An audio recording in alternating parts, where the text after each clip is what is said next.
Welcome बच्चों, कैसे हो आप लोग? सब बढ़िया।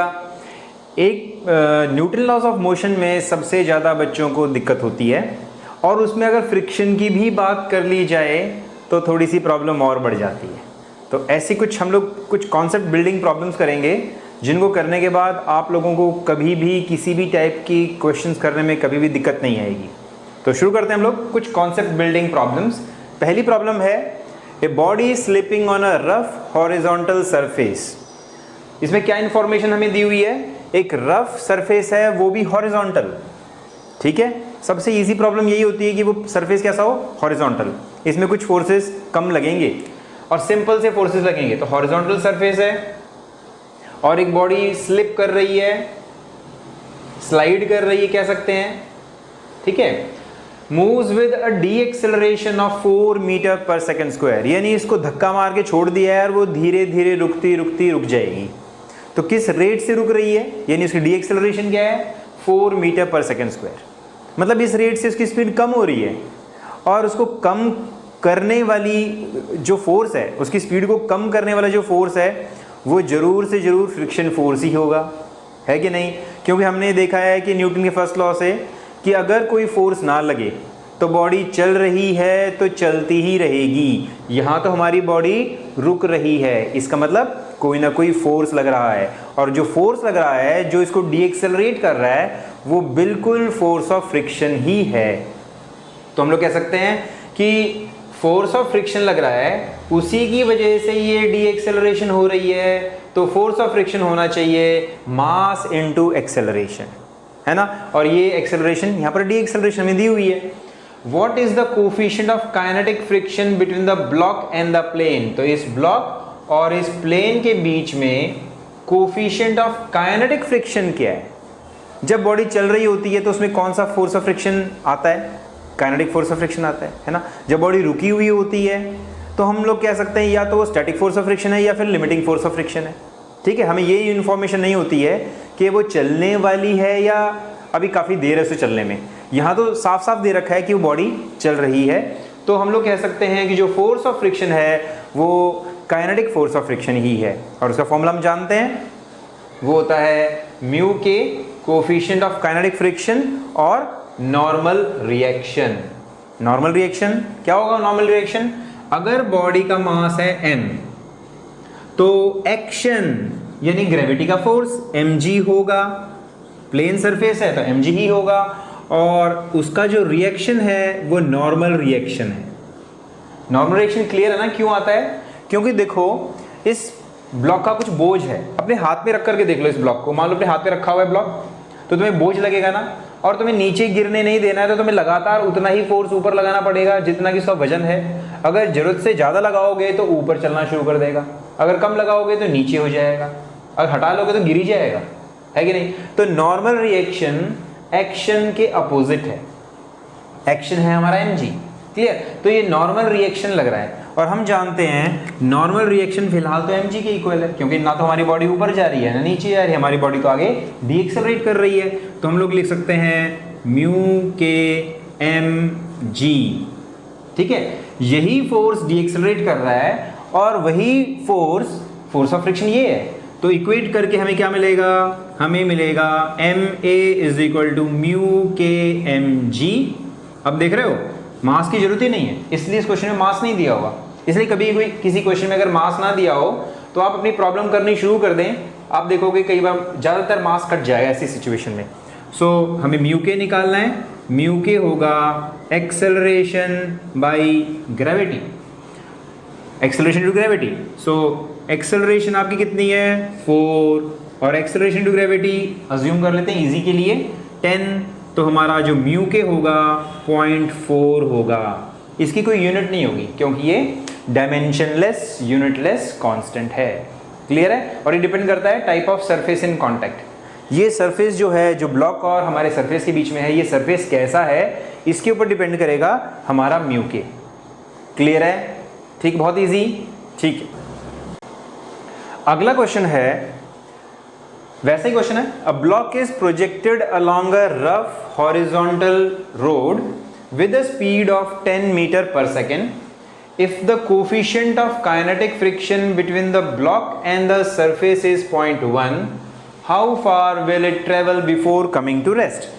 बहुत सिंपल सा क्वेश्चन है, एक बिल्कुल प्रैक्टिकल क्वेश्चन कि किसी ब्लॉक को हमने चलाया और उसको हमने स्पीड दी 10 मीटर पर सेकंड की, और वो रुकना तो है ही क्योंकि फोर्स ऑफ फ्रिक्शन है, ठीक है, और रुक भी जाता है।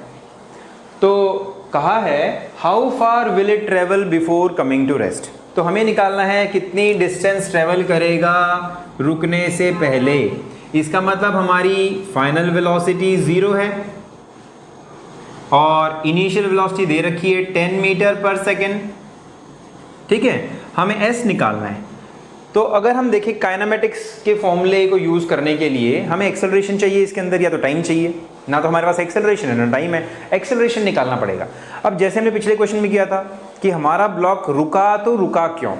फ्रिक्शन की वजह से, और फ्रिक्शन का फोर्स ही डी एक्सेलरेट करेगा, तो यहाँ पर जो फोर्स डी एक्सेलरेट करेगा वो फोर्स ऑफ फ्रिक्शन ही तो होगा।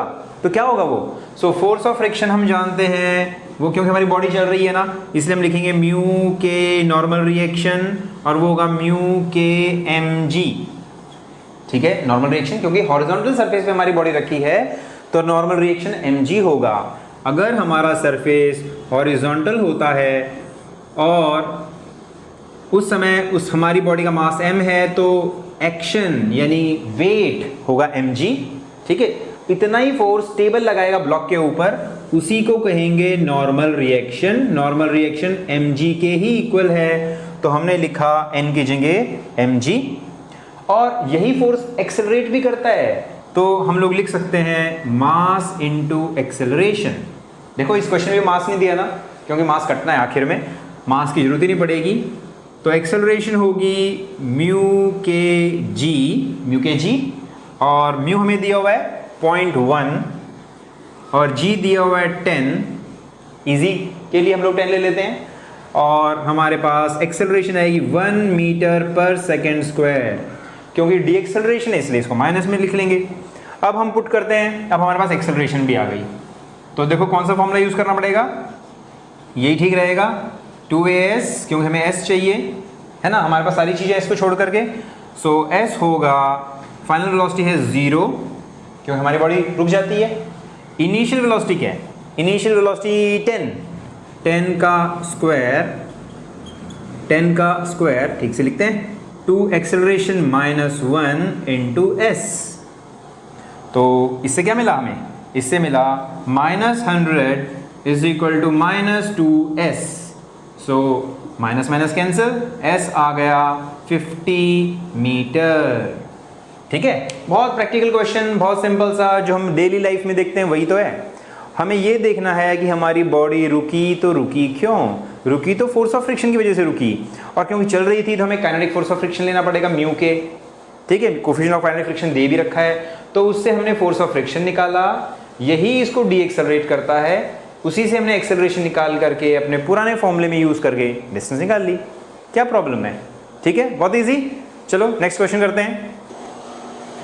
तो अगला क्वेश्चन है, a block of mass m is kept on a horizontal table, फिर से हॉरिजॉन्टल टेबल और रफ है, if the static friction coefficient is mu, static friction coefficient दे रखा है म्यू, ठीक है, चलो कोई बात नहीं, find the friction force acting on the block, ये क्वेश्चन है।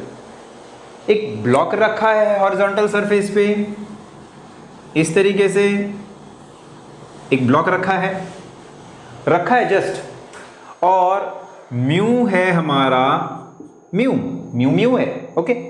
Find the friction force acting on the block, हमारा ब्लॉक केवल रखा हुआ है, रेस्ट पे है, और हमसे पूछा जा रहा है फोर्स ऑफ फ्रिक्शन कितना होगा।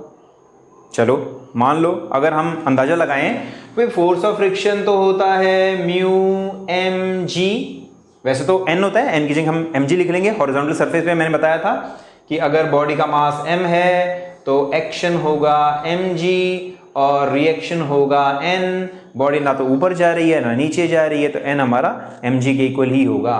तो अगर हम कहें फोर्स ऑफ फ्रिक्शन लग रहा है म्यू mg, हम इस आंसर को बोल दें, तो सोचो जरा कि अगर फोर्स ऑफ फ्रिक्शन लग रहा है। फोर्स ऑफ फ्रिक्शन, मान लो हमारी बॉडी इधर चलने वाली है या चल तो रही नहीं, रुकी हुई है, याद रखो रुकी हुई है।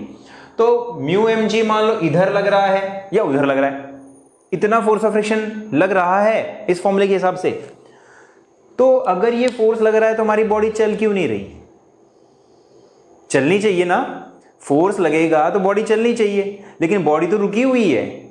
और रुकी हुई है तो हम क्या कहेंगे? तो हम लोग कहेंगे कि अगर ऐसी सिचुएशन हम कहते हैं भाई फोर्स इतना लगता है तो बॉडी चलनी चाहिए। क्लियर? क्योंकि यही तो फोर्स है जो लग सकता है, लेकिन बॉडी नहीं चल रही तो हम क्या कहेंगे? ये तो असमंजस की सिचुएशन हो गई। फोर्स, फ्रिक्शन फोर्स लग रहा है और बॉडी रुकी भी हुई है। देखो हमारी सोच में ही प्रॉब्लम है। अगर बॉडी रुकी हुई है, ठीक है, तो फोर्स ऑफ फ्रिक्शन तो है ही नहीं, क्योंकि फोर्स ऑफ फ्रिक्शन तभी प्रोड्यूस होता है जब बॉडी पर चलने के लिए फोर्स लगाया जाए। ठीक है, जब हम बाहर से फोर्स लगाएंगे तभी फ्रिक्शन प्रोड्यूस होगी। No force, no external force, no applied force, no friction force. भाई चलने की कोशिश करोगे तभी तो रुकावट बनेगी। ठीक है, जब आप चलने की कोशिश करते हो रुकावट तभी बनती है, और उन रुकावटों को दूर करने में ही मजा आता है। लेकिन हमारी बॉडी तो रुकी पड़ी है, और रुकी हुई को क्या फ्रिक्शन? ठीक है, तो रुकी हुई पे कोई फोर्स ऑफ फ्रिक्शन नहीं होगा। तो बेशक हम ये कहें, लेकिन याद रखो ये मैक्सिमम फोर्स ऑफ फ्रिक्शन होगा, मैक्सिमम फोर्स ऑफ फ्रिक्शन होगा। और ये तभी लगना शुरू होता है जब हमारी बॉडी पर एक्सटर्नल फोर्स लगेगा। और याद रखो जैसे जैसे एक्सटर्नल फोर्स बढ़ेगा वैसे वैसे फोर्स ऑफ फ्रिक्शन बढ़ता जाता है ना, स्टैटिक फोर्स ऑफ फ्रिक्शन बढ़ता जाता है। लेकिन हमारी बॉडी तो रेस्ट पे है, तो सिंपल सा जवाब है जो बॉडी रेस्ट पे है तो फोर्स ऑफ फ्रिक्शन होना ही नहीं चाहिए। ये फॉर्मूला बड़े ध्यान से यूज करना हम लोगों को। ठीक है, 10 बार इसके बारे में सोचना है जब भी आप इस फॉर्मूले को यूज करो। ठीक है, तो और क्वेश्चंस करते हैं, तब हमें इसका यूज और अच्छे समझ में आएगा। चलो अगला क्वेश्चन करते हैं। अगला क्वेश्चन है, a block slides down an inclined plane. अब की बार एक नया प्लेन आया है, इंक्लाइंड प्लेन, तिरछा, ठीक है, रैंप की तरह, of inclination 30 degree with horizontal, starting from rest यानी बॉडी रुकी हुई थी। It covers 8 metre in first 2 seconds. हमारी बॉडी 8 मीटर की डिस्टेंस ट्रेवल करती है पहली 2 सेकेंड्स के अंदर। Find the coefficient of kinetic friction between the two. अब देखो इसमें 2 सिचुएशन है कि हमारा जो ब्लॉक है वो इंक्लाइन प्लेन पे स्लाइड करता है, और ये दे रखा है कि वो पहली 2 सेकेंड्स में 8 मीटर की डिस्टेंस ट्रेवल करता है स्टार्टिंग फ्रॉम रेस्ट, यानी इससे हम एक्सेलरेशन निकाल सकते हैं। और अगर एक्सेलरेशन निकाल सकते हैं तो बेसिकली हम लोग कह सकते हैं कि इंक्लाइन प्लेन पर एक्सेलरेशन हो रही है। ठीक है, तो जरूर फोर्स ऑफ, क्योंकि रफ सरफेस दे रखा है ना, कि कहीं ना कहीं फ्रिक्शन का जरूर कुछ ना कुछ रोल होगा। तो पहले हम एक्सेलरेशन निकालते हैं फिर आगे काम करेंगे। तो हमें दे रखा है कि इनिशियल वेलोसिटी 0 है और हमारी बॉडी 8 मीटर की डिस्टेंस ट्रेवल करती है 2 सेकेंड्स में। तो देखो इसमें तो हम ये वाला फॉर्मूला यूज़ करके हम एक्सेलरेशन निकाल सकते हैं, ut + ½ at²। काइनेमेटिक्स का क्वेश्चन है, इनिशियल वेलोसिटी 0, हाफ एक्सेलरेशन और टाइम 2 का square, distance 8 metre. So 8 = 1/2 a × 4। So ये बन गया 16 = 4a, और a आ गया हमारा 4 मीटर पर सेकेंड स्क्वायर। ये एक्सेलरेशन आ गई। ठीक है, इतना तो हमें काइनेमेटिक्स में पता ही है। अब दूसरी बात हम देखते हैं कि इंक्लाइन प्लेन पे जब हमारी बॉडी स्लाइड कर रही है तो एक्सेलरेशन प्रोड्यूस करने में किस किस का क्या रोल है। एक्सेलरेशन जब प्रोड्यूस हो रही है तो बेसिकली फोर्स तो लग ही रहा है ना। तो देखते हैं फोर्स कौन कौन सा लग रहा है। तो ये हमारा इंक्लाइंड प्लेन है,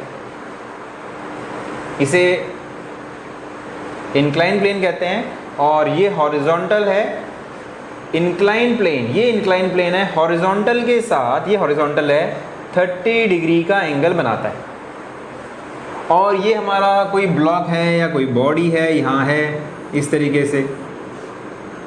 मास m ले लेते हैं, जैसे देखा ही हमने, m कई बार कट जाता है तो लिख लेते हैं हम लोग, m दे भी नहीं रखा। अब इस पे लगने वाले फोर्सेस बनाएंगे।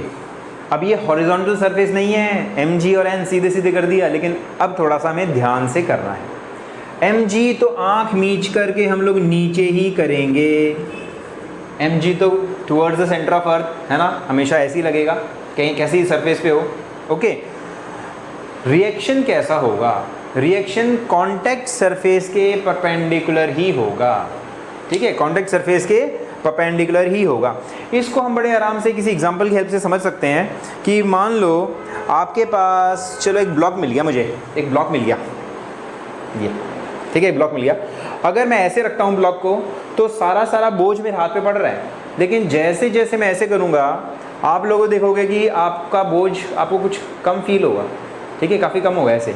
और अगर ऐसे कर दिया जाए, देखो जैसे पकड़ना पड़ेगा नहीं तो गिर जाएगा, ये लोहे का वैसे भी, तो अगर मैं ऐसे पकड़ूंगा तो मुझे बिल्कुल भी बोझ नहीं लग रहा है, ऐसे फुल बोझ, ऐसे कुछ कम बोझ, और किसी और एंगल पे कम बोझ लगेगा ना। यानी अगर ऐसे सरफेस पे पूरा mg का बोझ वेट आपको हाथ पे फील हो रहा है, ऐसे बिल्कुल भी फील नहीं हो रहा, तो इस मैक्सिमम से 0 के बीच में इस एंगल पे होगा, है ना, जब इंक्लाइन प्लेन किसी एंगल पे होगा तो यहाँ पर 0, यहाँ पर मैक्सिमम, बीच में कुछ इनके बीच में होगा, 0 और मैक्सिमम के बीच में होगा। इसीलिए आपने जो फोर्स लगाया है रोकने के लिए, ठीक है, आपने जो फोर्स लगाया है वो अब कुछ कम है, वही नॉर्मल रिएक्शन है। तो एग्जांपल यहाँ पर भी वही रहेगा कि अब हमारा नॉर्मल रिएक्शन ऐसे होगा, जैसे मैंने हाथ लगाया था ना, हाथ, तो मैंने अपने हाथ को इस तरीके से रखना था, फोर्स इस तरफ लगाना है ताकि बॉडी ना गिरे, और वो कुछ कम है, तो हमारा नॉर्मल रिएक्शन अब की बार ये होगा। कॉन्टैक्ट सरफेस के, एक और तरीका है समझने का, कॉन्टैक्ट सरफेस के परपेंडिकुलर ही होगा हमारा नॉर्मल फोर्स, ठीक है। तो mg, इसका मतलब देखो mg जो है ना, mg नीचे की तरफ लग रहा है, ठीक है, mg का कुछ हिस्सा ही इसको फिसलने में हेल्प कर रहा है।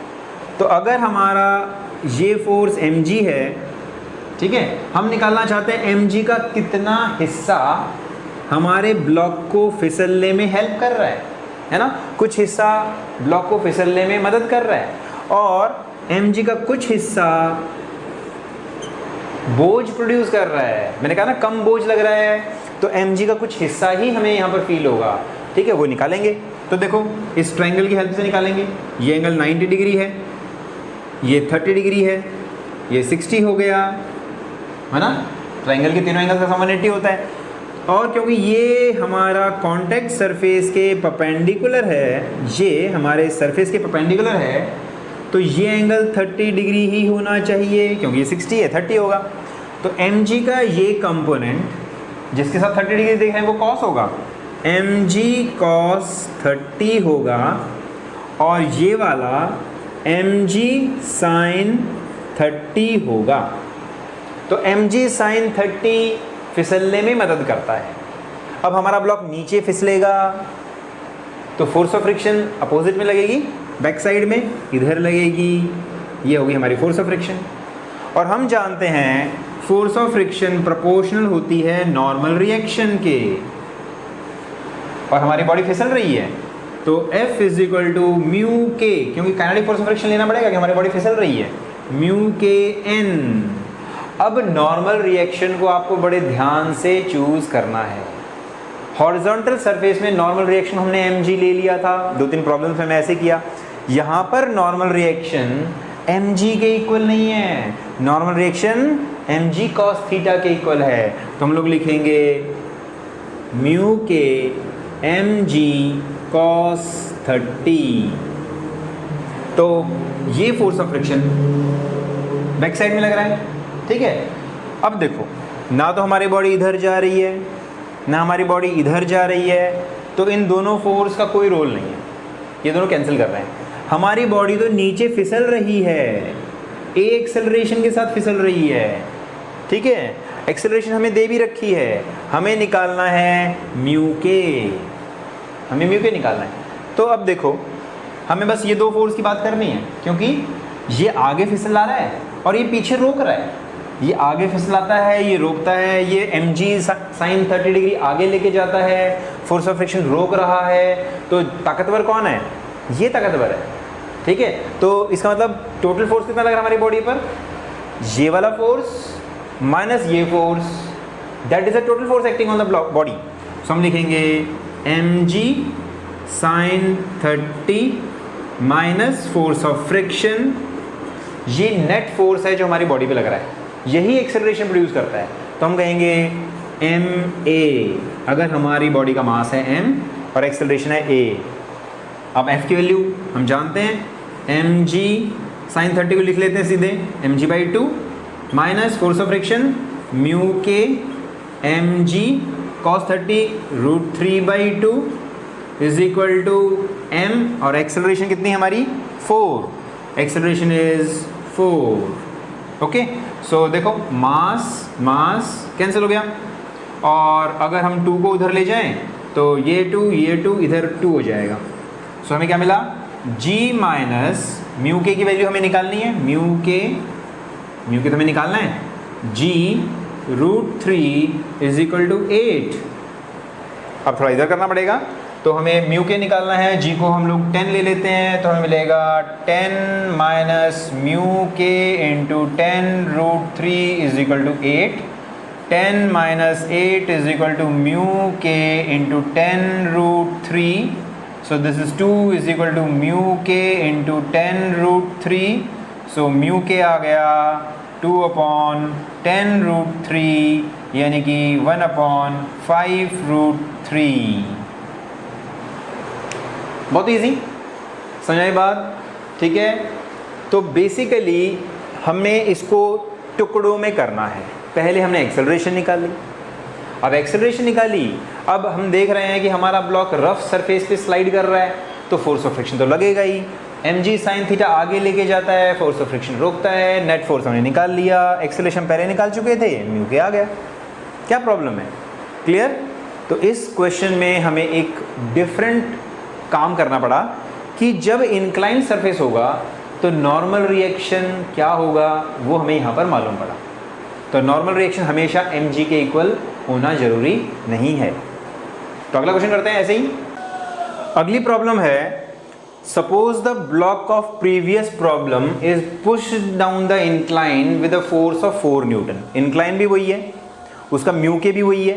म्यू के हमने क्या निकाला था पिछली प्रॉब्लम में, उसका जो कोफिशिएंट ऑफ काइनेटिक फ्रिक्शन निकाला था वो निकाला था हमने 1/5 √3, और एंगल ऑफ इंक्लिनेशन था 30 डिग्री। ये दो इन्फॉर्मेशन वही हैं जो हमने पिछले प्रॉब्लम में यूज़ की थी। और अब की बार क्या है, suppose the block of previous problem is pushed down. अब की बार हमने उसको धक्का लगाया है, और धक्का लगाया मतलब कुछ फोर्स लगाया, और कितना फोर्स लगाया है, 4 न्यूटन का फोर्स लगाया है। How far will the block move in first 2 seconds. How far मतलब हमें निकालना है s, कितनी डिस्टेंस ट्रेवल करेगा इन फर्स्ट 2 सेकेंड्स। टाइम है 2 सेकेंड्स स्टार्टिंग फ्रॉम रेस्ट, यानी कि इनिशियल वेलोसिटी होगी 0, ठीक है। तो हमें निकालना है बेसिकली कितनी डिस्टेंस ट्रेवल करेगा। तो हम देख रहे हैं यहाँ पर s = ut + ½ at² वाला फॉर्मूला लगाने के लिए हमें एक्सेलरेशन चाहिए, यानी बेसिकली हमें s निकालने के लिए एक्सेलरेशन जरूर चाहिए। The mass of the block is, अब की बार मास दिया हुआ है, वैसे पहली बार ऐसा है कि मास दिया हुआ है, सो मास इज 4 kg, यानी मास को यूज करेंगे। तो बनाते हैं वही प्रॉब्लम फिर से अपनी।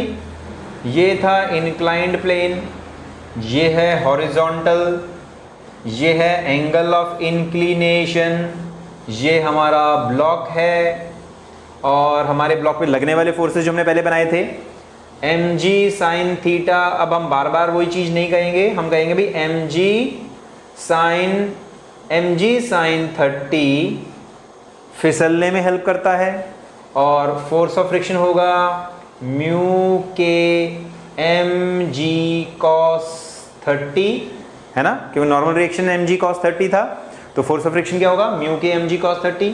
ये दो फोर्स लग रहे हैं। अब हमारी बॉडी एक्सेलरेट कर रही थी, हमने पिछले प्रॉब्लम में किया। अब की बार 4 न्यूटन का एक्स्ट्रा फोर्स लगाया है, पुश्ड डाउन, यानी कि नीचे की तरफ एक 4 न्यूटन का एक्स्ट्रा फोर्स लगाया है, यानी mg sin थीटा 30 डिग्री को सपोर्ट कर रहा है 4 न्यूटन, और ये दोनों मिलकर के हमारे ब्लॉक को स्लाइड करवाते हैं, और रोकता कौन है, फोर्स ऑफ फ्रिक्शन रोकता है। तो ये दोनों फोर्स स्लाइड करवाते हैं, फोर्स ऑफ फ्रिक्शन रोकता है। तो जो एक डायरेक्शन में उनको ऐड करो, जो रोकता है उसको वापस उसको माइनस करो। तो ये दोनों फोर्स एक डायरेक्शन में लग रहे हैं, दोनों सपोर्ट कर रहे हैं मोशन को। तो हम कहेंगे mg sin 30 और 4 न्यूटन, ये दोनों फिसलने में मदद करते हैं।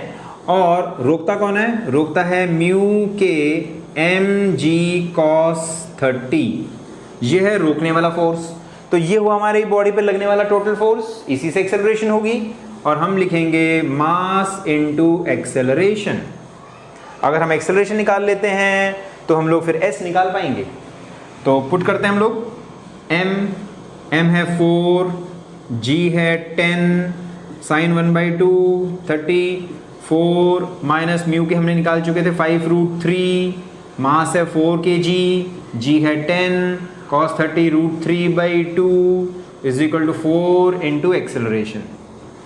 तो देखो 2 2 4 20 प्लस 4 माइनस यहाँ पर क्या √3 से √3 कट गया, 5 2 10 हो गया, 2 से 2 कट गया, बचा सिर्फ 4 इज इक्वल टू 4a, 4 से 4 कट गया, एक्सेलरेशन आ गई 20/4 that is what 5 metre per second square. Main काम तो यही था हमने जो करना था, बाकी तो काइनेमेटिक्स का सवाल है। समझ गए बात कि जो हमारी बॉडी को फिसलाएगा उसके सपोर्ट में 4 न्यूटन लग रहा है। तो दोनों सपोर्टिंग फोर्स एक तरफ और रोकने वाला फोर्स एक तरफ, ये नेट फोर्स हमारी बॉडी पे लगने वाला। तो अगर हम अब यूज करें S is equal to ut plus half AT², S हमें निकालना है, इनिशियल वेलोसिटी 0 है, एक्सेलरेशन हम निकाल चुके हैं 5, टाइम है टाइम इन फर्स्ट 2 सेकेंड्स में। सो S होगा 1/2 इंटू 5 इंटू 4 यानी कि 10 मीटर्स। ये हुआ हमारा आंसर। ठीक है, इसमें एक अलग चीज़ क्या थी, इसमें एक हमने एक्स्ट्रा फोर्स लगाया, बस ये एक नई सिचुएशन थी। नहीं तो पिछली प्रॉब्लम जैसा ही है, तो 4 न्यूटन का फोर्स नीचे की तरफ लगा। अगर यही 4 न्यूटन का फोर्स ऊपर की तरफ लगता तो ये फ्रिक्शन को सपोर्ट करता, तो हम फ्रिक्शन में जोड़ते। लेकिन अब ये mg sin थीटा यानी फिसलने वाला जो फोर्स है उसको बढ़ा रहा है, इसलिए हमने उसको उसके साथ जोड़ा है। ठीक है, तो अगला क्वेश्चन करते हैं, बहुत इजी। अगला क्वेश्चन है A body of mass 2 kg is lying on a rough inclined plane inclined at 30 degree। ये भी inclined plane है और angle of inclination 30 degree है with the horizontal। Find the magnitude of the force parallel to the incline needed to make the block move up the incline, down the incline। ये तो बड़ा मज़ेदार question है।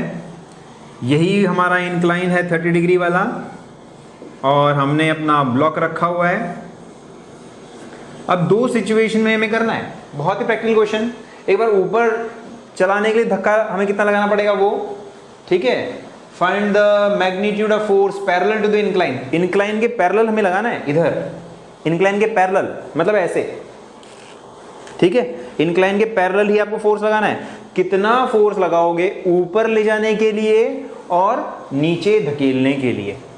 Find the magnitude of the force parallel to the incline needed to make the block move up the incline। incline के ऊपर चलने के लिए कितना फोर्स लगाना पड़ेगा, पहले इसको करते हैं, ठीक है। तो हमें लगाना है ऊपर चलाने के लिए फोर्स, ये फोर्स हमें लगाना है। क्या हम अकेले हैं फोर्स लगाने वाले? नहीं, ग्रेविटी भी है, फ्रिक्शन भी है, तो उनको बनाते हैं पहले। और जो हम कर चुके हैं फिसलाने वाला फोर्स mg sin 30, फ्रिक्शन का फोर्स म्यू mg cos 30, ठीक है। अब देखो हमने जो फोर्स लगाया वो किसको सपोर्ट करता है। अब देखो हमने जब ऊपर फोर्स लगाएंगे तो हमारा ब्लॉक ऊपर जाएगा, हमारा ब्लॉक ऊपर जाएगा तो फोर्स ऑफ फ्रिक्शन तो नीचे लगेगा। फोर्स ऑफ फ्रिक्शन रोकने वाला काम करता है ना हमेशा, तो फोर्स ऑफ फ्रिक्शन यहां ना लग करके इस तरफ लगेगा। अब हमारे दुश्मन बन गए दो, अब की बार हमारा फोर्स ऑफ फ्रिक्शन दुश्मन बन गया है, बल्कि फोर्स ऑफ फ्रिक्शन तो दुश्मन ही बनता है हमेशा। तो यहाँ पर mg sin 30 डिग्री भी नीचे लग रहा है और फोर्स ऑफ फ्रिक्शन भी नीचे लगेगा। So mu mg cos 30। तो हमें ऊपर चढ़ाने के लिए कम से कम इन दोनों का तो मुकाबला करना ही पड़ेगा, और जितना फोर्स लगाओ उससे तो ब्लॉक ऊपर चलना शुरू करेगा। अगर कम से कम इतना लगाओगे तो हमारा ब्लॉक रुका रहेगा, इससे थोड़ा सा ज़्यादा लगाओगे तो हमारा ब्लॉक चल पड़ेगा। तो हमें जो फोर्स लगाना पड़ेगा वो एटलीस्ट इन दोनों का मुकाबला करने के लिए लगाना पड़ेगा। तो हम क्या लिखेंगे, वो होगा mu mg cos 30 plus mg sin 30।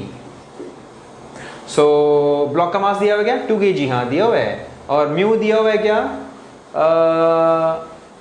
Rough incline plane, find the magnitude of the force parallel to the incline, need to make block up the incline down the incline. Mu की वैल्यू तो नहीं दी हुई है, तो क्या करेंगे, mu क्या है, म्यू तो नहीं दिया हुआ, क्वेश्चन में मिस तो नहीं कर दिया म्यू, हाँ म्यू दिया हुआ है, मैं देखना भूल गया 0.2, म्यू एस दिया हुआ है 0.2। सो 0.2 और मास है ब्लॉक का 2 kg, जी को हम हमेशा अपने आसानी के लिए 10 ले लेते हैं, इतने काम चोर तो हम हैं ही। cos 30 को लिखेंगे √3/2 plus m again is 2, g is 10, sin 30 ये मैंने क्या किया, अच्छा ओके, sin 30 इज 1/2। कैलकुलेशन करनी है, सो क्या मिला 2 4 और ये 2 2√3 एंड प्लस 2 5 10 यानी 10। So this is 2 into 1.732 plus 10 यानी 2 to the 4 to the 6 to 14 1 carry 2 and 2 and 3 3.464 plus 10 यानी 13.464 न्यूटन आपको कम से कम लगाना पड़ेगा। इससे जितना भी ज़्यादा फोर्स लगाओगे उससे हमारा ब्लॉक ऊपर चलना शुरू कर देगा। समझ आई बात, ठीक है, ओके। अब अगला देखो, डाउन द इंक्लाइन, नीचे ले जाने के लिए कितना फोर्स लगाना पड़ेगा, डाउन द इंक्लाइन। तो डाउन द इंक्लाइन करोगे तो फोर्स आप इधर लगाओगे, और जब इधर लगाओगे तो फोर्स ऑफ फ्रिक्शन को तो आपका अपोजिशन करना ही करना है। सो फोर्स ऑफ फ्रिक्शन आपके हमेशा उल्टा लगेगा मोशन के, जिस तरफ मोशन चलने की कोशिश करता है या जिस तरफ मोशन होने की कोशिश करता है या जिस तरफ मोशन होता है। तो देखो संभावना यही है कि मोशन अब नीचे होगा, तो फोर्स ऑफ फ्रिक्शन ने अपना पाला बदल लिया है ना, तुम्हारे अपोजिट आ गया। सो फोर्स ऑफ फ्रिक्शन इधर, और ये होगा तो आपका अप्लाइड फोर्स, ये होगा अप्लाइड फोर्स, और force of friction mu mg cos 30। अब हम जो फोर्स लगाएंगे वो इसको सपोर्ट कर रहा है, mg sin 30 डिग्री को सपोर्ट कर रहा है। तो अब हम इक्वेशन में बदलाव करेंगे और हम लिखेंगे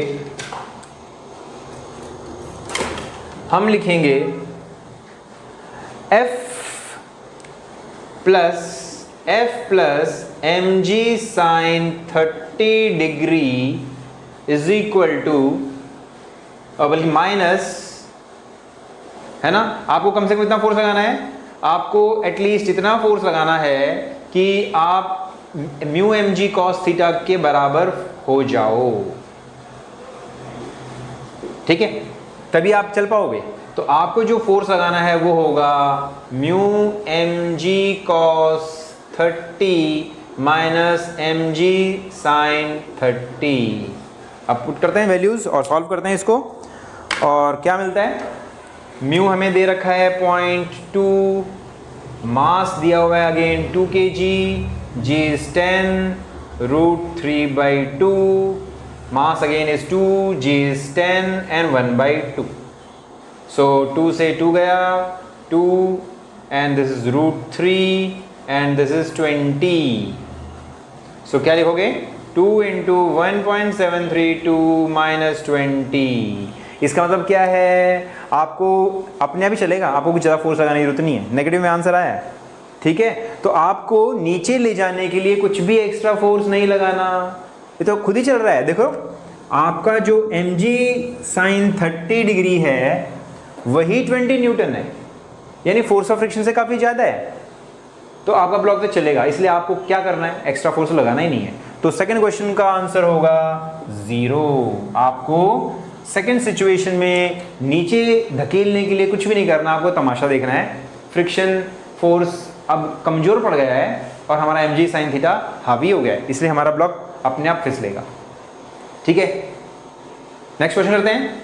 अब ये क्वेश्चन है, इसमें देखो, अब if force is applied parallel to the horizontal, what force is needed to move the block up and incline in previous problem. यानी पिछली प्रॉब्लम की बात कर रहे हैं, तो लिखते हैं पहले पिछली प्रॉब्लम में हमने क्या क्या किया।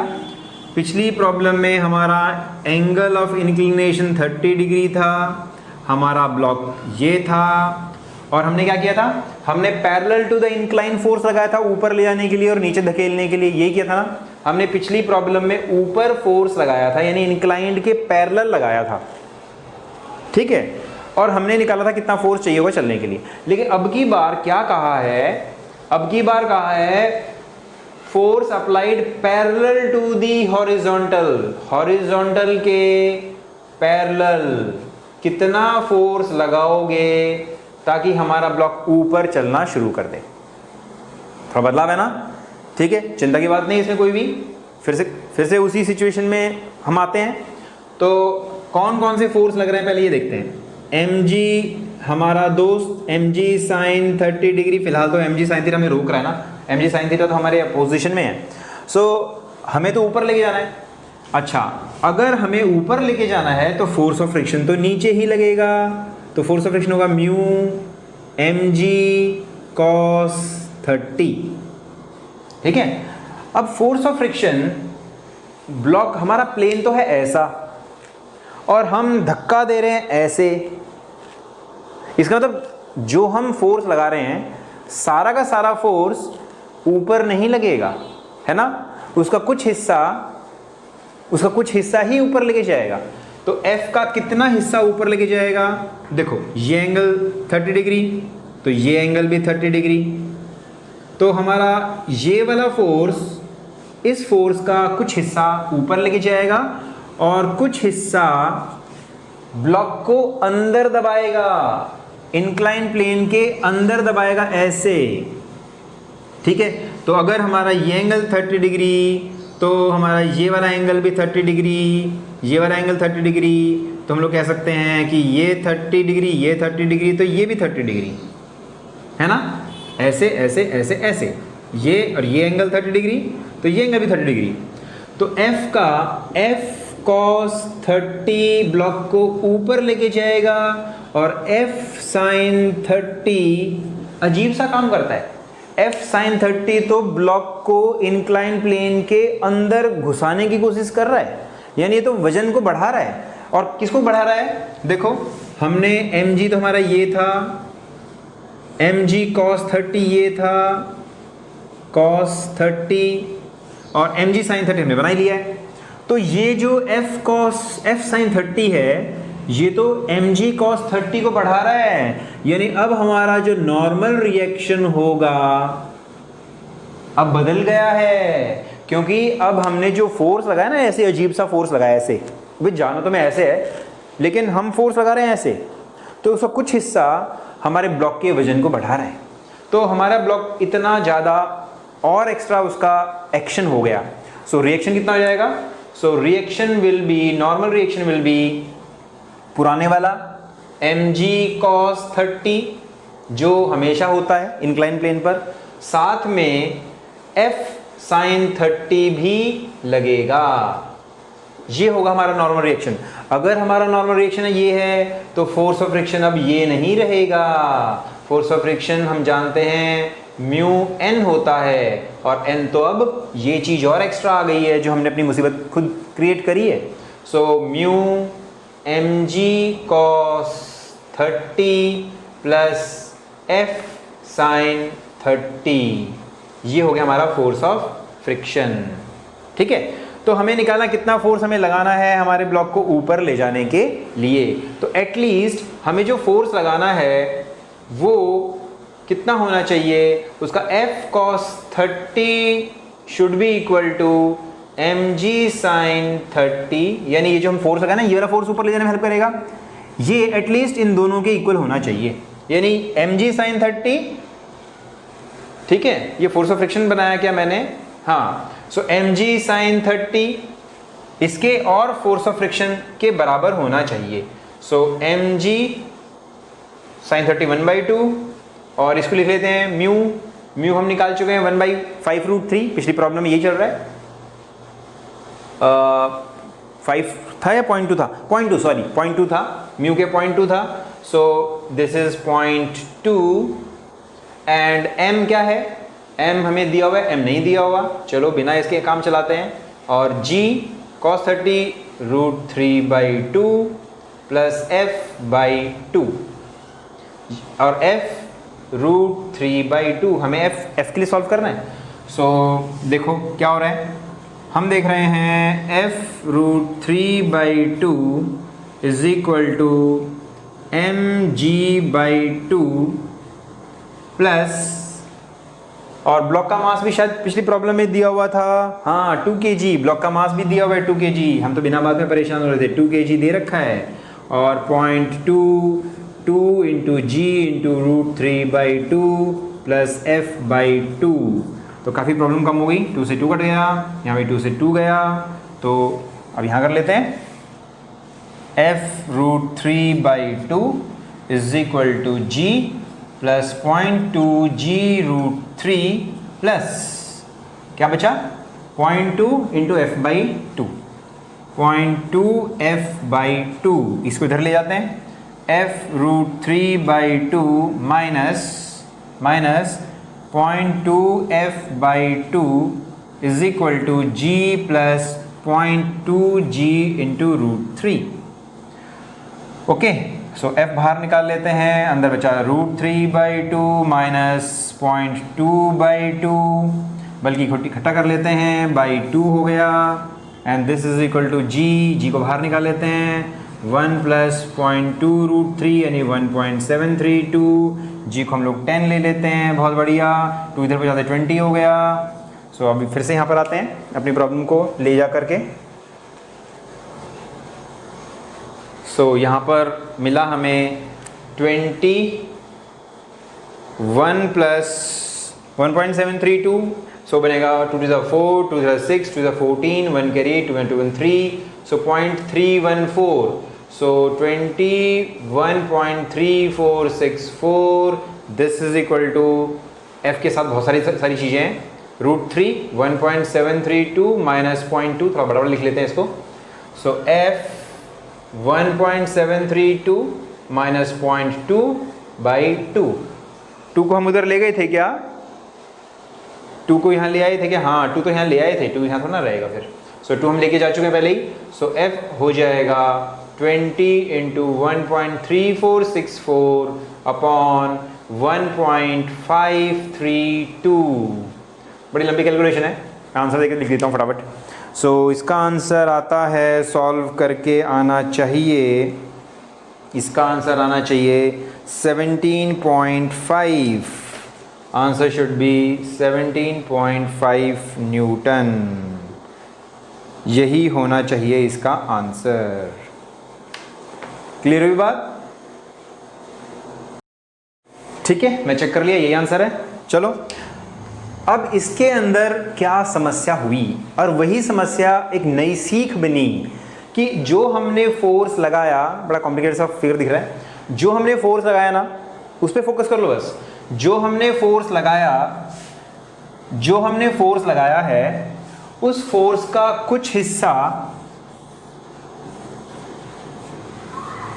ऐसे फोर्स लगाना महंगा पड़ गया, ऐसे फोर्स लगाने पर हमें ये चीज़ तो समझ में आई कि अब इतने डिग्री एंगल पर हमारा जो f cos 30 f cos theta ऊपर ले जाने में मदद करेगा, ये तो ठीक है, ये बात समझ आई।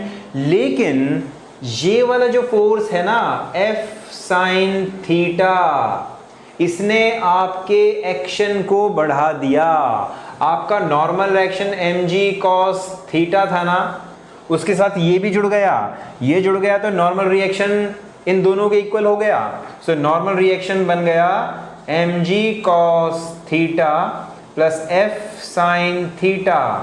इसीलिए force of friction mu N, mu N ये बनेगा, ये सारा, ना कि केवल ये। बात समझ आई? तो ऐसे फोर्स लगाना, उसकी वजह से क्या क्या बदलाव हुआ वो हमने यहाँ पर देखा। तो एक चीज़ और हमें सीखने को मिली। पहले तो हमने शुरुआत की थी नॉर्मल रिएक्शन से कि भाई ऐसे रखी थी हमारी बॉडी, mg, एक्शन mg, वही नॉर्मल रिएक्शन। फिर हमने इंक्लाइन प्लेन लिया, उसमें mg cos थीटा। लेकिन अब देख रहे हैं कि हमारी करतूत की वजह से भी नॉर्मल रिएक्शन में बदलाव आया है। तो ऐसी सिचुएशन पे हमें ध्यान देना है कि नॉर्मल रिएक्शन क्या है, हमेशा वही नहीं रहेगा। यही चीज़ों को मुश्किल बनाता है, यही चीज़ों को चैलेंजिंग बनाता है। तो हमें ध्यान देना है कि हमारे एक्शन की वजह से क्या बदलाव आ रहा है। ठीक है, तो आज हम इतने ही क्वेश्चन करते हैं। अगले सेशन में और कुछ न्यूमेरिकल्स करेंगे इसके। ये सारे क्वेश्चन हम कर रहे हैं HC वर्मा के कर रहे हैं, बड़े इंटरेस्टिंग है। इनकी जो शुरुआत हुई है बहुत इजी क्वेश्चन से हुई है, धीरे धीरे सिचुएशन में नई नई चीज़ें ऐड होती जा रही हैं और प्रॉब्लम्स का जो लेवल है धीरे धीरे बढ़ रहा है। तो मिलते हैं फिर अगले सीक्वेंस में। बाय।